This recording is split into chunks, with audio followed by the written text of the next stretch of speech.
Strong personal beliefs. I certainly believe we need laws that protect children. And they should be laws that are effective in protecting children, not laws that simply serve as window dressing for politicians or judges to give the impression that they care about children. In fact, I won't go into the specifics, but I'm sure some of you are aware that some of the politicians that fostered some of these draconian laws through Congress have been charged criminally for violations against children. I'll leave that for another subject. The recognition that the sex offender registration laws, I think that they, and we've certainly heard about it, they are ill-conceived. I do believe that they are in violation of constitutional rights. The Constitution has been swept away, just absolutely swept away, when it comes to people who have to be on the registry. And that people with autism and developmental disabilities are vulnerable, as I said, to finding themselves going through the criminal justice system. And very often, without any state of mind or intent that they are truly violating the law or understanding the nature of what they've done. Now that, I think, many experts in autism would agree with. The law views things in a much more rigid, one-size-fits-all dimension, and therefore, and I knew this as a lawyer, I practiced law for a number of years, I knew this, that the language of social scientists, mental health workers, and lawyers is a different language, and you really have to translate one to understand the other. All right, let me briefly, I did not bring bar mitzvah phones or anything like that, or any trips to share, but let me briefly go through my family history. And you'll see a picture, my son Nick, standing there with his arm on my shoulder. This was taken during good times. My wife below, and our trusted dog, who's no longer around, but we loved her for many years. So that just gives you at least a visual. Let me tell you a little bit about myself. I went to law school at the University of Michigan. I graduated, I taught at Cleveland State University. I practiced law for 8 years. I missed the academic life, so I started on my faculty at the University of Detroit Mercy. And what I truly enjoyed about teaching, a couple of things. One was, unlike the practice of law, and I was in a litigation-related practice over many different areas of the law, but you're dealing essentially with the best interests of whoever your client is at a given moment. It gives you very little time to think and process. And by the time I was in my early 30s and had done this for 8 years, I realized that I needed some time to think about things, which I really did not have in the practice of law. And I went into teaching really for just 1 year as a sabbatical and ended up just finishing my 42nd year without realizing that would happen. In the process, I was able to write various books, law review articles. I made a number of as an independent producer, a number of public television documentaries, and I was always interested in social justice issues. That's one of the things I've loved about being a law professor, that I could at least try to instill in them the desire to engage in this concept of social justice. There aren't enough lawyers who do that. Fortunately, Janice is one that I think we all admire, but there aren't enough like that. The next picture is of Rosa Parks. If you recognize her, Rosa Parks was in one of my documentaries, came to my house for an interview, and I grabbed my son Nick, who was in elementary school, and who's Rosa Parks, and had to at least have him have the opportunity to meet her. All right, so let me tell you a little bit about my son, Nick. My wife and I had been married for 8 years when Nick came along, and we had waited intentionally to be ready to be parents. I don't think we were ready to be parents. I don't say that in a noble way. I think it was just a wise decision. So 8 years later, ready and enthusiastic, Nick came into the world. And at that point, I think because we had been married 8 years, the sense of being a father really was a major impact in my life. I think even to an extent beyond reasonableness. For example, I had this hobby that I would take a picture of Nick with a Polaroid camera every day so that I could see years later a difference, in going through it. Now, I quit that out after about a year and a half because I saw this is a little, ridiculous, but there was that kind of zealous determination to enjoy fatherhood. Nick was a beautiful child, and we had a lot of fun with him, but it became apparent to us when he was, I would say, a year old, that there were some things that we were concerned about. And I should say at the outset that Nick grew up at a time when the designation of Asperger's didn't exist. I think as you hear what I'm about to say, if you know anything about Asperger's, how many of you know something about it? Well, okay. Who am I to speak then as the expert? But you'll probably say, well, why didn't they diagnose him early on? And I think he would, by today's standards, be diagnosed very quickly in life. But back then, it didn't exist, and therefore we dealt in the world of ambiguity.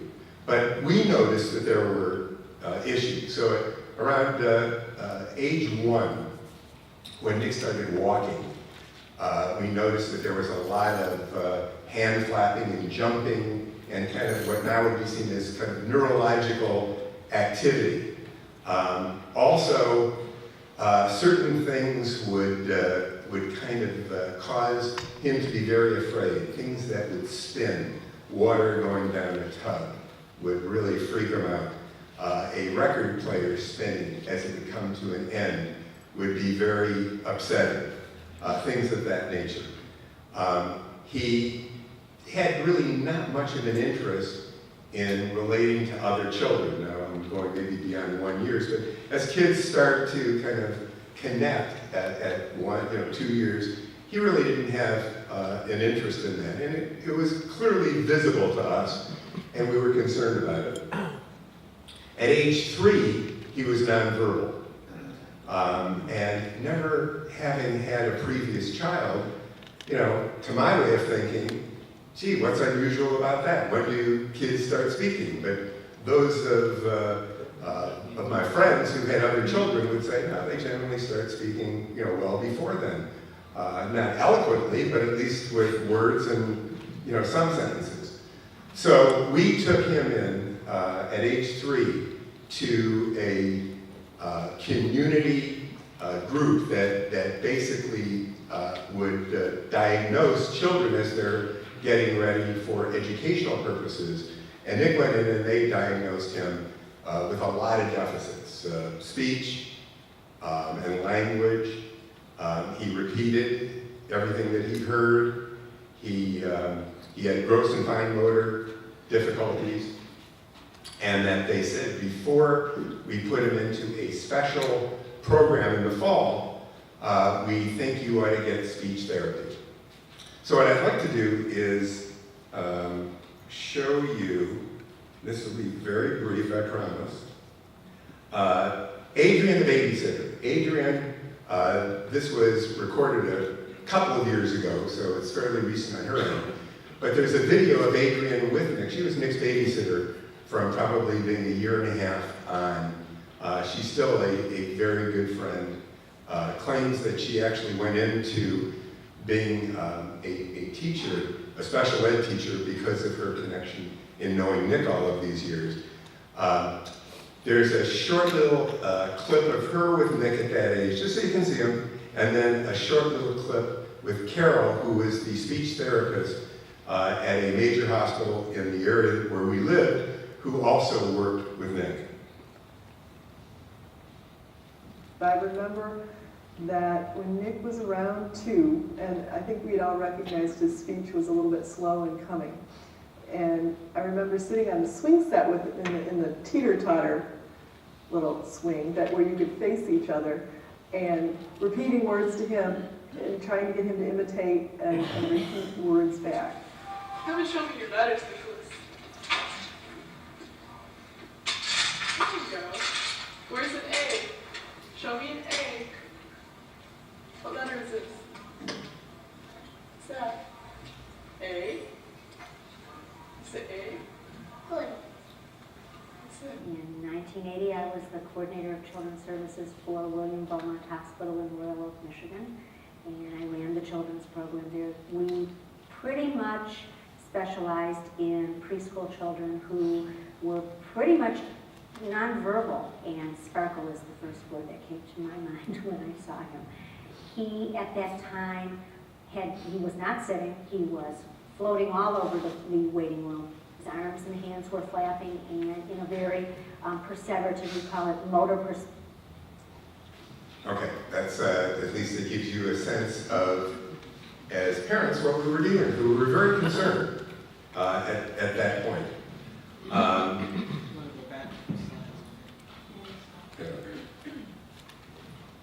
Let's jump ahead.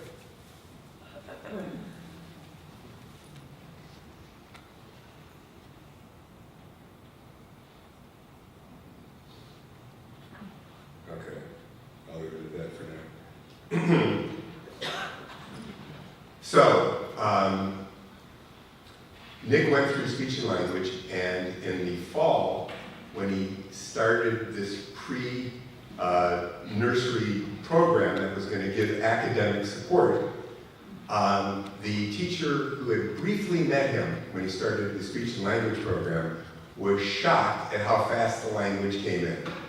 And he was speaking much better. So it came in fairly quickly. And when I said that I've always admired Nick, one of the things I've always seen in Nick was what can be a weakness can eventually become a strength. And I've seen this over and over again with him throughout his life. And it truly amazes me. So he now has speech. He was in a number of private nursery schools and eventually went into public school. And that was very difficult. Public school was very difficult. Again, it's that one size fits all. Nick was not someone who fit that one size. His kindergarten teacher, or first grade teacher, I should say, was initially frustrated by his special needs. One of the things that my wife and I both saw, my wife is a college teacher. She is a teacher, a writer who is a playwright, who's had plays produced around the country. One of the things that we were aware of was we have to be his advocate, because the school is not always looking out for his best interests, even if they think they are. So he had some difficulty during the beginning of elementary school. Eventually, things settled down. He did not have many friends. Socially, his life was very difficult. He was very frustrated. He would come home with great frustration, holding it in all day at school, and just coming in like a bomb exploded in our house at the end of the school day. It was his release. I think even at that age, he knew that that was a safe environment in which to be able to express his stored up frustration. He was bullied. He was to some extent socially ostracized. There were some religious remarks that were made that were upsetting by some of the children to him. So we had our hands full. We really had our hands full. but we stuck with it.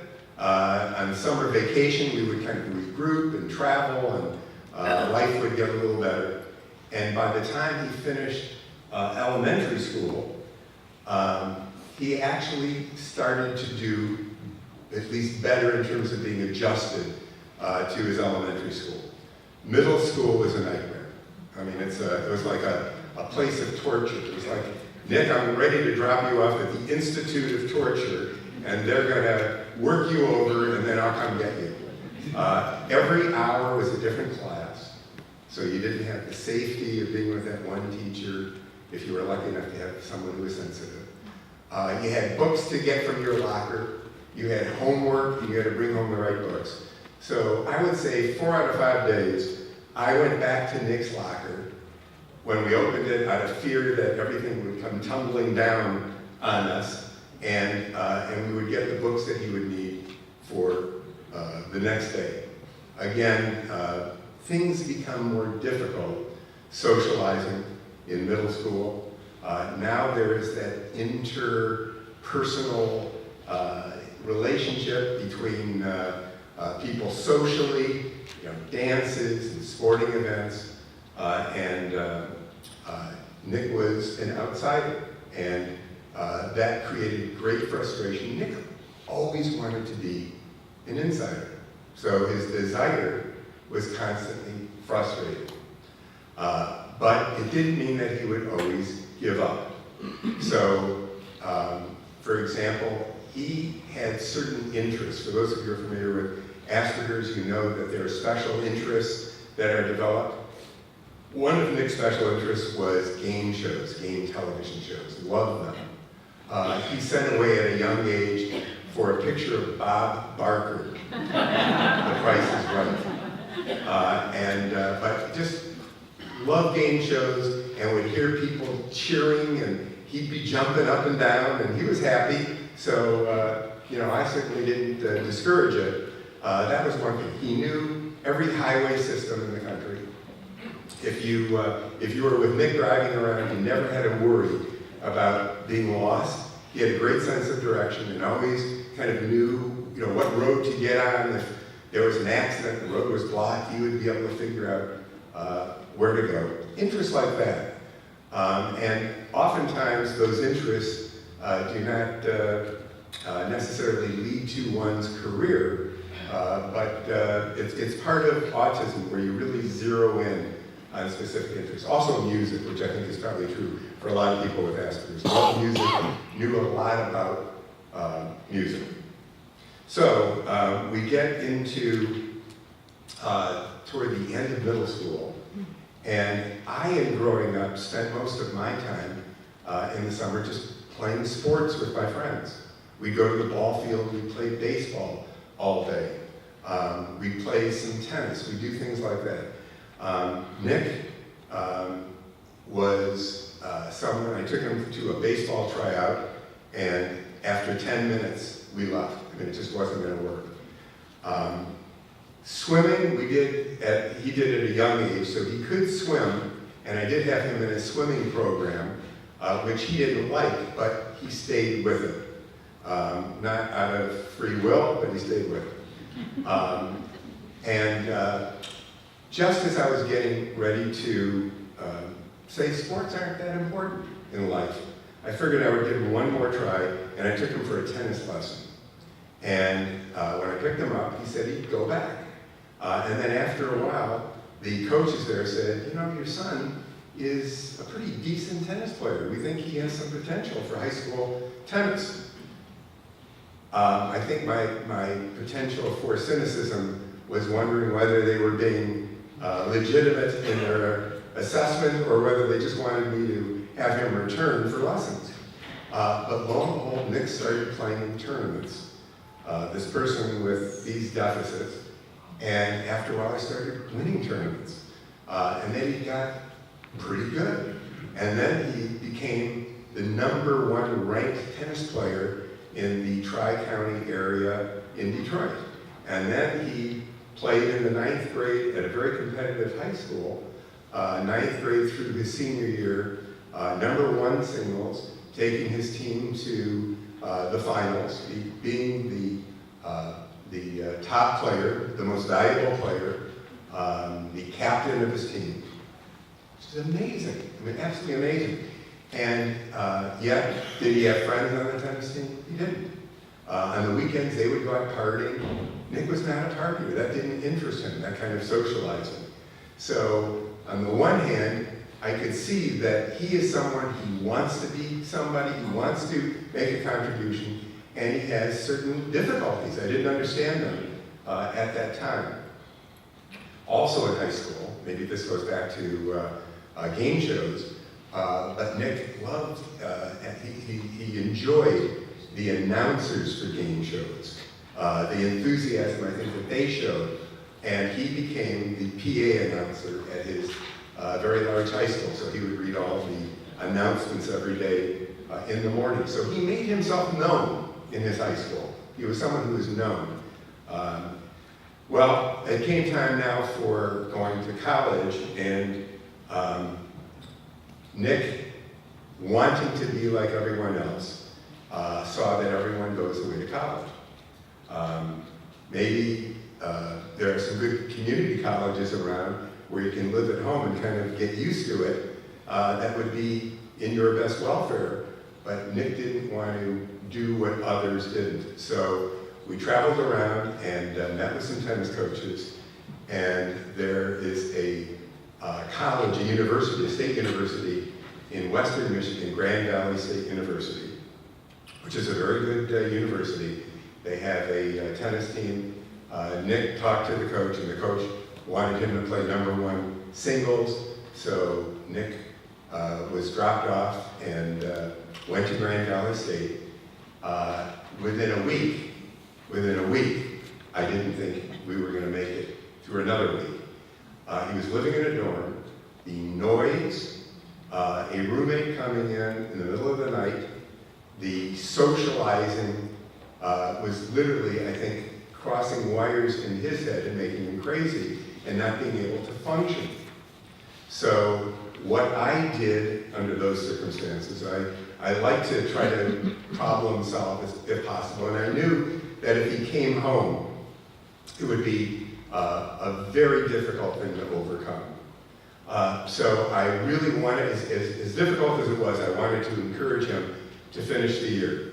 I did 2 things to help to that end. One was I removed him from the dorm, and he went into the basement of a private home where he could basically be by himself, study by himself, and then go to class and try to get through the year that way, and that certainly helped. The other thing that I did was, this is the appropriate place to say it too, I said, Nick, if you can finish the year, we will go to Los Angeles, and we will go to The Price is Right, and you know, that doesn't mean you're going to get selected, because everyone goes to that show, I'm sure, wanting to be selected, but at least we'll go there.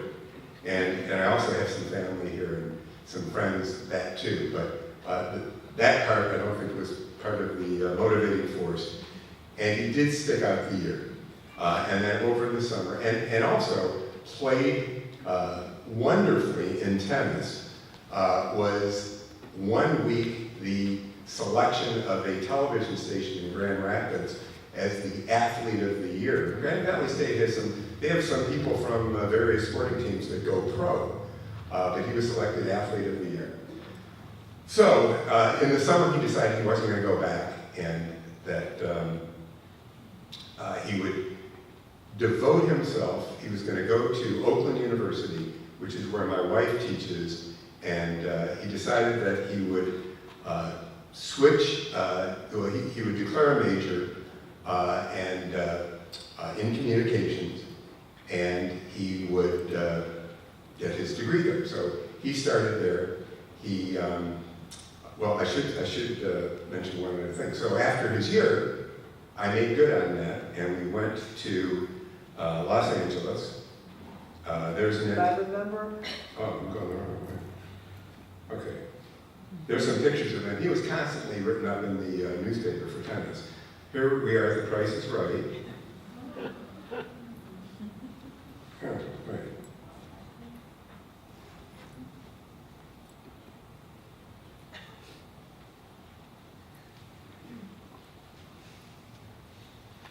That comes in. Oh, here we go.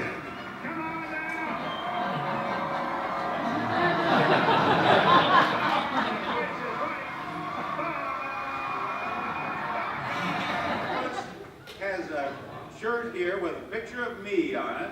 My favorite Barker quotes. Number one, what is it about me? Samoans can't resist picking me up. Don't stop the range fighter until you're sure of the price, because we can't start it again for 33 hours. I did 41 today. But it changes, you know, from day to day, right? We want to see the next item up for bids, fellers, right? We'll have another pricing game after we have this announcement. Bob Barker reminding you to help control the pet population. Have your pets paid or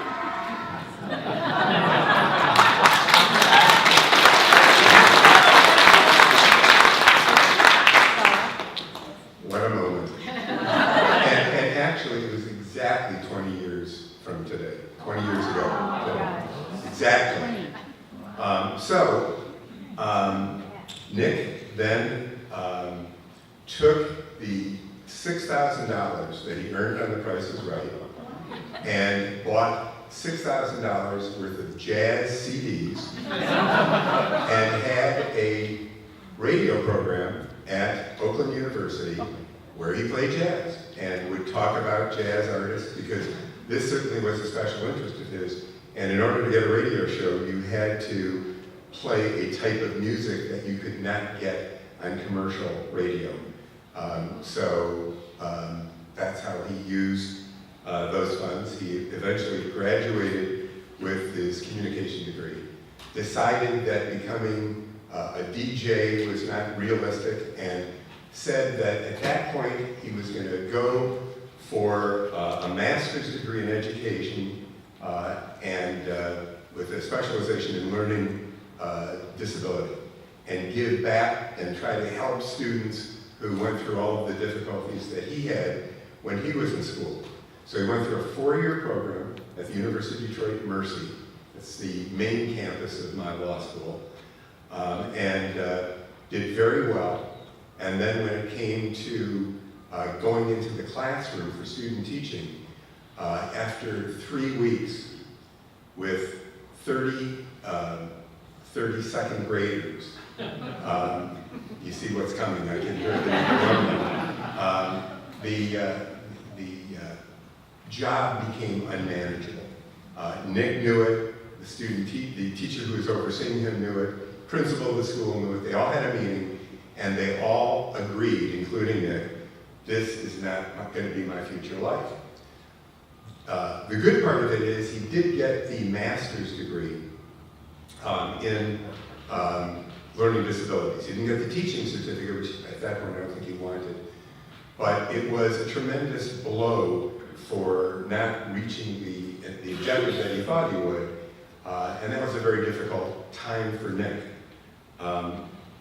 Thereafter, Nick decided, after a couple of months of trying to figure out what he was going to do, he had a master's, and he qualified for the admission in a doctoral program, a PSYD degree at the Michigan School of Professional Psychology, and he was accepted subject to taking certain psychology courses to make up for the lack of courses that he had. So he had to take a bunch of courses. One of them was abnormal psychology. Nick now is in this course, and we get a call, my wife and I, one day, and he said that he just came across this diagnosis of Asperger's. He said, "Do you know what Asperger's is?" I said, "No." He said, "Well, I'm sure I have it." He said, "I know what it is, and it explains everything about my life up till now. I understand everything that I didn't understand about myself." So I looked up Asperger's and I saw autism. You know, my vision of autism was archaic and certainly was not in line with Asperger's. So I think there was some resistance initially, but then we went up to Ann Arbor and he was diagnosed. This psychologist said, "You would be someone who would be a tremendous asset for us experts on autism in being able to translate for us, with your expertise that you can develop, what it's like. And we left there, and it was kind of like we were all reborn. I mean, life made sense. There was a future. And what was nice about it was really the continuation for Nick of wanting to help people, except now the group that he wanted to help were people on the autism spectrum.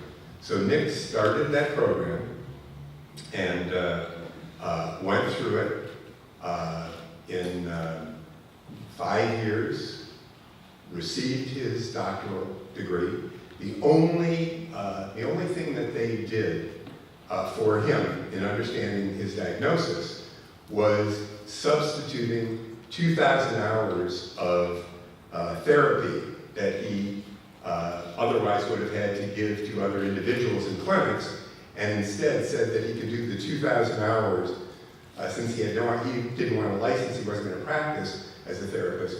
He could do the 2,000 hours either at a university or at a public clinic that offered services for people with autism. And Nicholas did that, and in the process of doing that, always got rave reviews. Parents greatly appreciated being able to communicate with him. He was also at a university where he worked under a professor who was an expert in autism, and they traveled the country occasionally. They wrote articles together, they gave speeches together, and this was going to be his life's work. I want to mention for those of you, any of you, if you have children with any type of developmental disability, and the significance of a developmental disability is you have it from the day you're born. It's not something that happens when you're 25. So every stage of your development from day one is going to be impacted by that disability. And that becomes very significant when you deal with sexual-related crimes, which I think is the most typical type crime that someone with autism ultimately is charged with at the state and the federal level. But this quote from Andrew Solomon's book, Far from the Tree, which I think is a terrific book. If you have a child with a disability, you are forever the parent of a disabled child. It is one of the primary facts about you, fundamental to the way other people perceive you. And I am amazed as I talk to people with children on the spectrum who have their children going through the criminal justice system, how dedicated they are, how they stand by them, how they fight for them, because it's part of life up to that point. You do it from day one. So it's not something that you're unaccustomed to doing. So Nick graduated, and in the process, well, let me just make a few comments about autism. I'm sure a number of you know it. You know it as a neurological disorder. For the first 27 years of Nick's life, my wife and I thought it was a psychological thing with Nick. You know, Nick, if you only try harder, Nick, if you make calls to friends, then they call you back. You know, all of those things. And he saw all kinds of therapists, and it was all really a waste. I mean, there are psychological aspects to the neurological disorder that you develop, but the origin is neurological. And some of the deficits that are commonly referred to, because with autism, you have an inner focus. Neurologically, your brain, the way it is designed, has an inner focus. And that's why they have many strengths. They're great employees. They tend to be very law-abiding people because they focus on rules. They want to know the rules. If they have a job and they're good at it, they're dependable people. So they have theory of mind. Theory of mind, and obviously there's a range of how this would impact anyone on the spectrum. But theory of mind, or sometimes referred to as mind blindness, is you essentially see your feelings and your thoughts as the thoughts of everyone. So you have a hard time necessarily seeing that other people can think differently from you. Or, you know, sometimes they say a lack of empathy. I don't think that people with autism have a lack of empathy. I think when they understand where someone is, they can be very empathetic. The central coherence deficit, the forest from the trees, you know, they tend to see they don't see the whole picture, they can tend to see a tree. So lots of times they can miss things that others would pick up because they're more focused on whatever it is that's getting their attention. And executive functioning, sometimes I think executive functioning would have been an explanation for Nick in student teaching, where he simply couldn't handle 32 students with 32 different needs and all the social stuff that teachers go through. And then the social difficulties as a result of that in growing up, so that your social sexual development is much more challenged than if you are what is referred to, these are terms that I'm not inventing, but if you're referred to as a neurotypical, which also has a broad range, obviously, to it. So, Nick, while he's in school and is absorbing all of this information on autism, because they're letting him gather all of this in terms of these externships, and is becoming an expert in learning about it and caring about people, Nick starts writing books, and they're being published, and they're becoming good sellers among throughout the world on autism. So Nick wrote a book on, the first one was on bullying, because that was something he knew people with autism go through. You're going to be bullied if you are on the spectrum. And then he wrote a book about Asperger's and anxiety, because people with Asperger's tend to be anxious, kind of traversing the neurotypical world for them. Oftentimes it's like being on a different planet. So we can imagine if we as neurotypicals were on a planet where everyone had autism and they viewed us as the ones who were different, our life would be different and more challenging. Nick was a speaker. There's a thing from Barnes & Noble. There were other books. He wrote about 4 books and had some videos that were all published and sold worldwide, and was respected among those people who have Asperger's, who are national speakers. And now we come to Nick's involvement in the criminal justice system, which I refer to as our Pearl Harbor Day, the day where the bombs fell, October the 6th, 2010, the day that shall live in infamy as far as my family is concerned. And let me go back now to the beginning. The beginning was my life. I woke up on October the 6th, and I was a law professor. I was going to be teaching some classes that day. It was a fall day. It was a beautiful day. And I was driving downtown. I stopped. I picked up my lunch. I was going to have lunch down at my law school, and I'm driving down, and all of a sudden I get a call while in transit, and a voice that identified himself as an FBI agent. And my initial response was, oh, this is an FBI agent calling me about a recommendation for one of my former students, because I do get those calls from time to time. And the agent said, we have executed a search warrant at your son's apartment, and that we think it would be a good idea if you came over here. That's kind of what he said. He said he's a little upset. I can't even remember the exact words, because when I heard that, it was a chill that went through me that almost is the equivalent when you see a boxer who gets punched, and it's just dazed. I was dazed.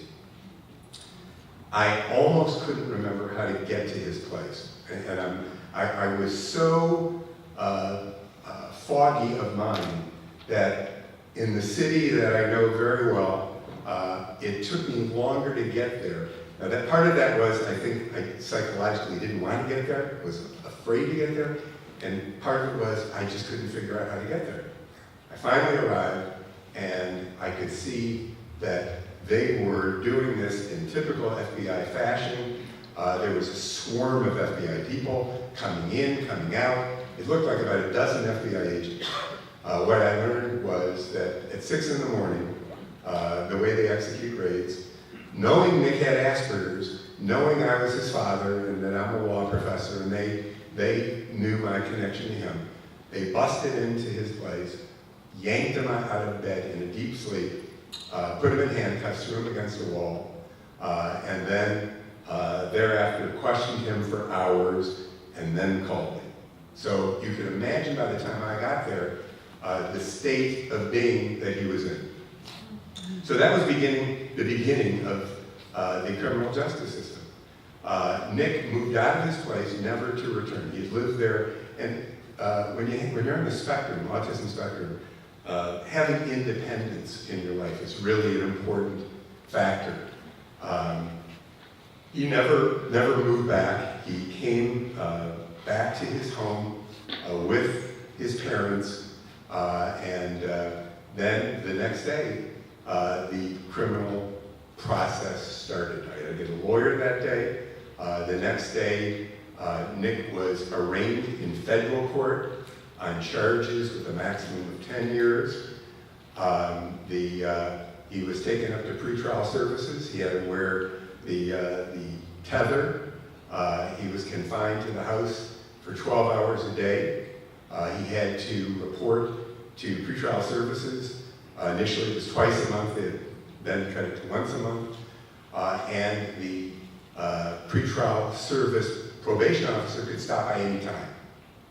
We had a special phone that monitored this. So life changed dramatically. Nick had just started a job, and needless to say, that ended that.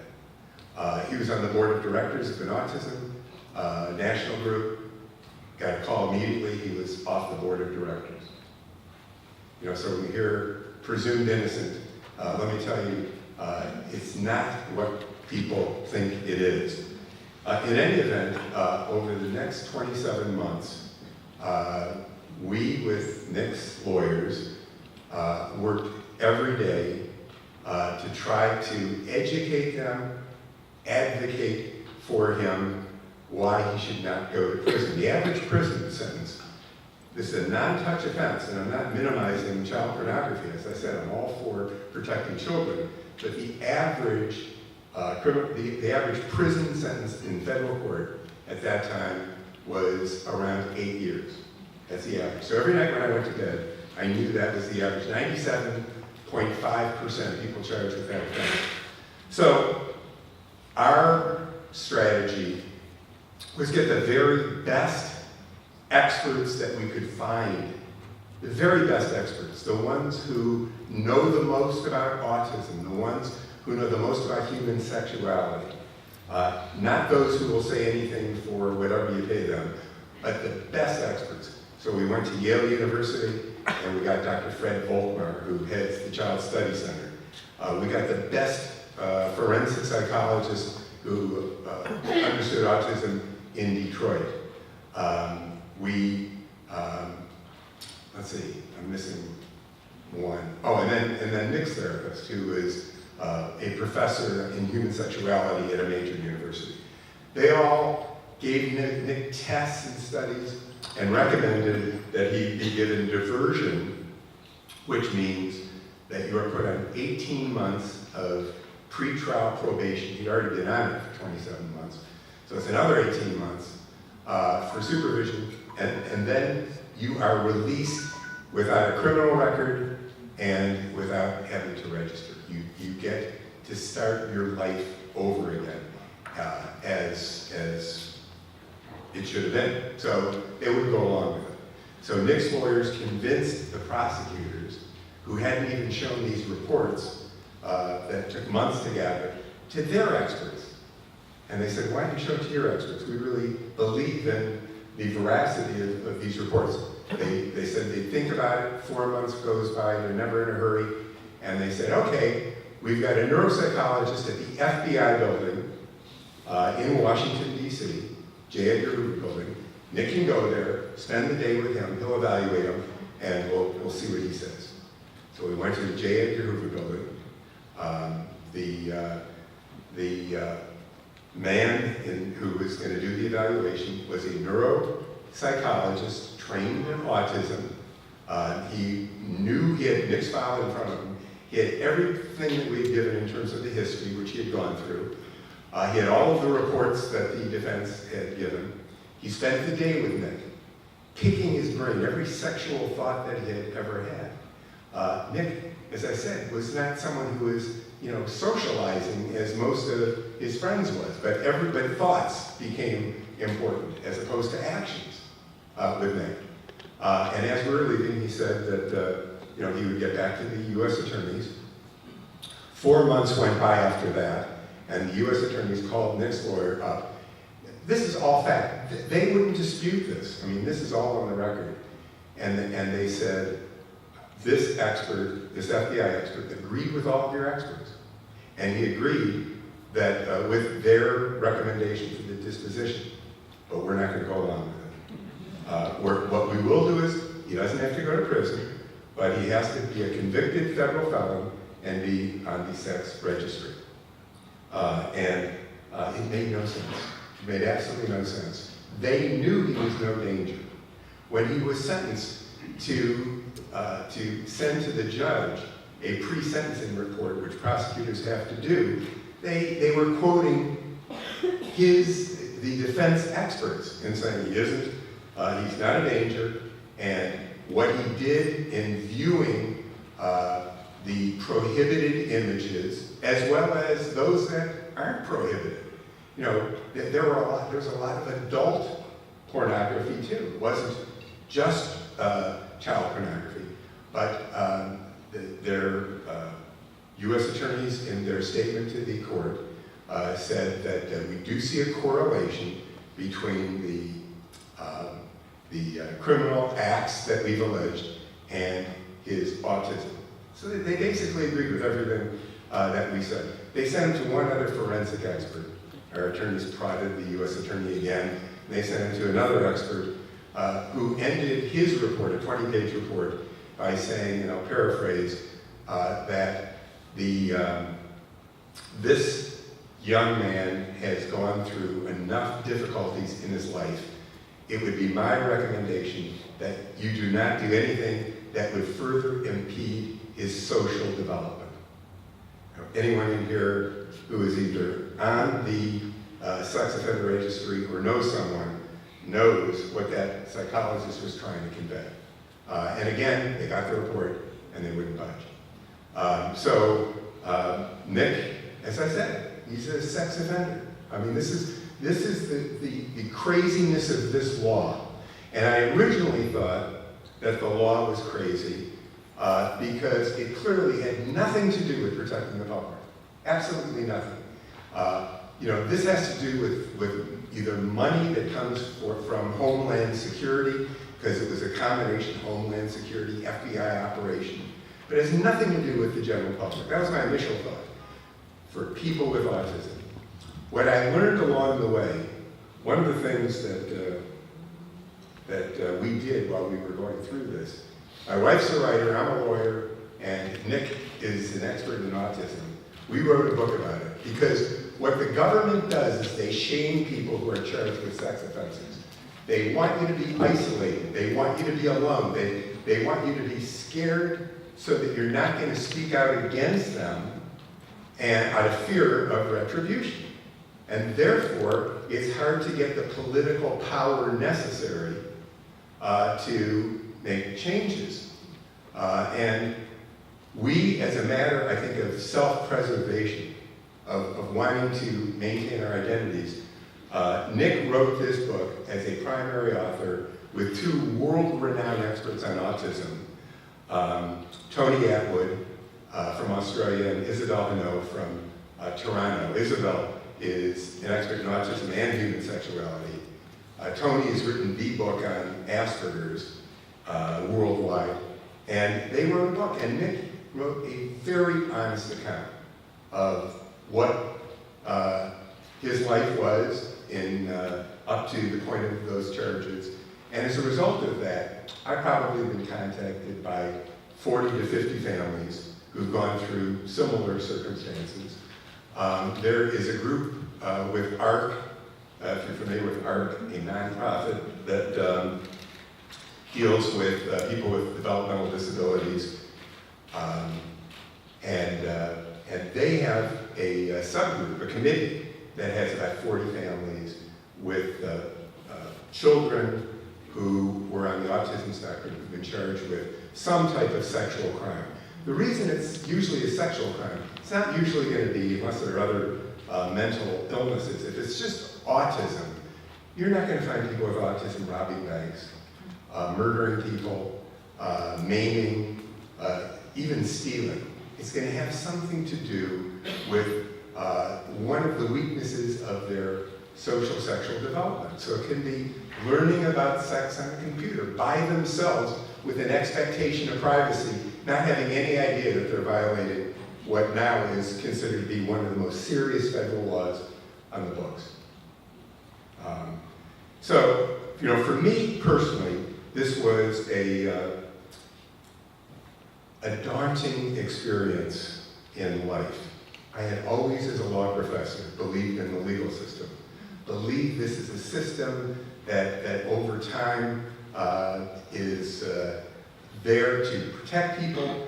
I've supported that. This was a wake-up call because, Nick has come through in a relative way better than most.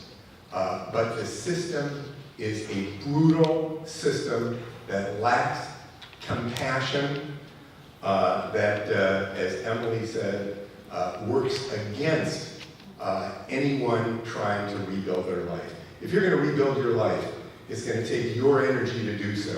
You're not going to have to rely upon the system to help you.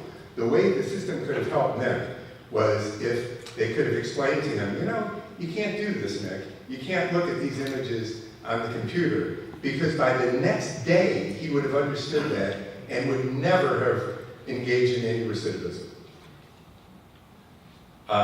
So that is something, and you can see that there now is certainly more publicity. Here's some articles, one that occurred in Detroit. I think there's a lot now expanding the notions of the unfairness of the registry to everybody.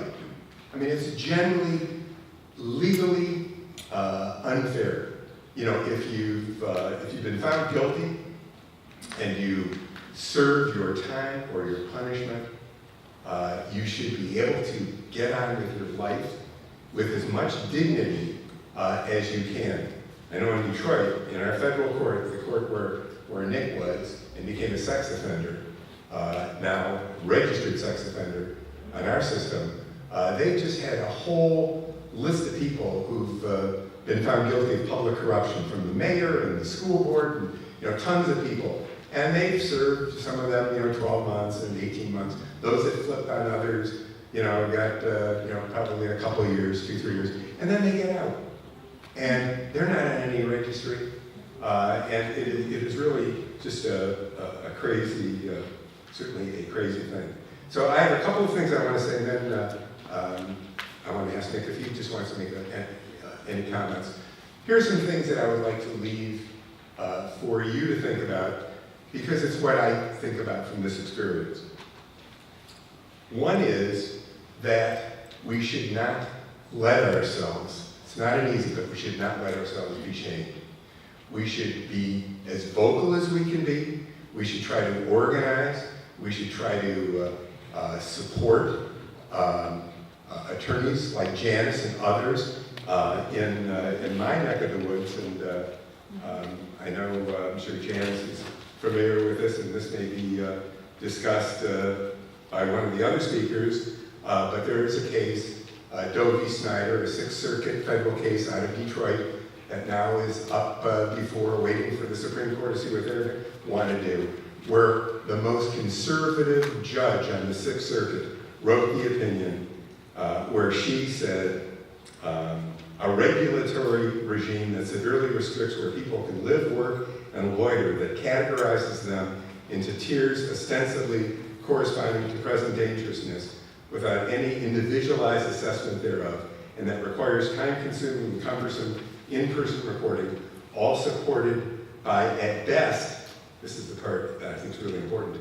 scant evidence that such restrictions serve the professed purpose of keeping Michigan communities safe. I mean, this is a court that had a complete record. So this conservative judge, I talked to it was handled by the ACLU and by the University of Michigan Legal Clinic, and the lawyer for the Michigan Legal Clinic said, this is the first time, he said dozens of cases go before the Sixth Circuit, where this judge has been on that panel. She's never held for a criminal defendant. So this is a very strong position, at least, that that case can be in. So that's one thing I would say, in terms of not being shamed. And I guess the second thing is to be hopeful, and all I can use at this point is the word hopeful, because there is stubborn resistance and justice does move very slowly. But I think we have, the Army is growing. The Army is growing.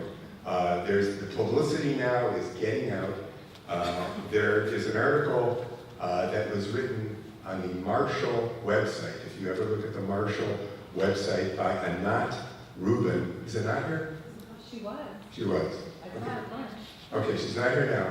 But Anat Rubin wrote an article on the Marshall website mentioning Nick's case and talking about, more specifically, the child pornography viewing by people with autism, recognizing that this is a growing population. But what she says, I think, also has application in a broader sense to the broader population of people on the registry. Nick, would you like to make any comments?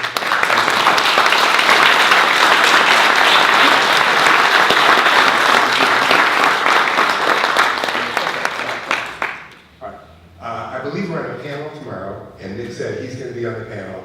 And let's take some questions, and then if any questions exist, and I'll be the screener. I'll decide for him. But does anyone have any questions? Yes. Are there any studies or statistics tying the correlation between developmental disabilities and child pornography offenses? You know, I wish there were, and I wish there could be, and I certainly have delved into, with a social scientist,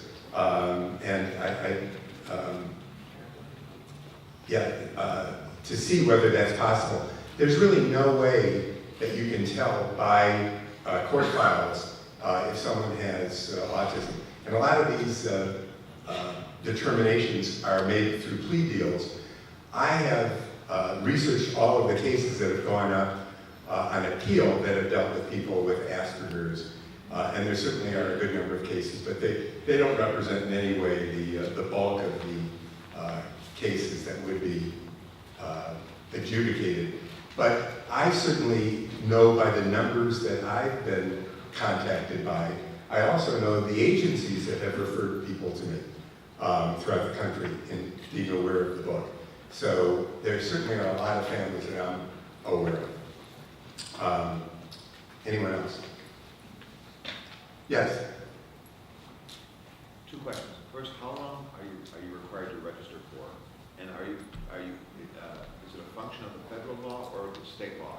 No, it's actually a function of the state law. So you can be convicted in federal court, and whatever state you're in, you have to register based on whatever their guidelines are. I'm a tier 1, so that's 15 years. I guess at the 10-year mark, you can make an application to be removed, and there's certain requirements. I'm obviously hoping that at the 10-year mark that happens, but if that doesn't happen, then it's 15 total years in Michigan.